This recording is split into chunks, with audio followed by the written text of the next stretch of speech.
আসসালামু আলাইকুম সুপ্রিয় 19তম শিক্ষক নিবন্ধন পরীক্ষার্থী ভাই বোনেরা, যারা 19তম প্রিলিমিনারি পাস করা নিয়ে প্রবলেম রয়েছে তারা চাইলে আমাদের কাছ থেকে 19তম প্রিলিমিনারি সাজেশন নিতে পারেন। আর 19তম প্রিলিমিনারি অর্থাৎ নিবন্ধন প্রিলিমিনারি পাস করা তেমন কঠিন বিষয় না, তারপরেও যদি কোনো কারো যে আমার রেজাল্ট আসছে না প্রিলিমিনারি, তারা চাইলে আমাদের সাথে যোগাযোগ করতে পারেন।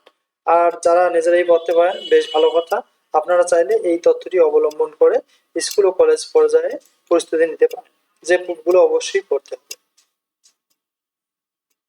19তম সার্কুলার আশা করা যাচ্ছে 2 মাসের মধ্যেই হবে। যাদের প্রিলিমিনারি রেজাল্ট আসে না তারা চাইলে এই পদ্ধতি অবলম্বন করতে পারেন। এ পর্যন্ত যতগুলো নিবন্ধন পরীক্ষা আছে সকল প্রশ্ন পড়বেন।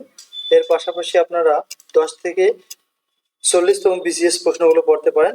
এমসিকিউ প্রশ্নগুলো রয়েছে যেগুলো কমপ্লিট করতে হবে। এর পাশাপাশি প্রাইমারি শিক্ষক নিয়োগের রিপিট প্রশ্নগুলো পড়তে পারেন। এই 3 ধাপের প্রশ্ন পড়লে আশা করা যাচ্ছে এখান থেকেই আসলে নিবন্ধন পাস মার্ক পাওয়া সম্ভব।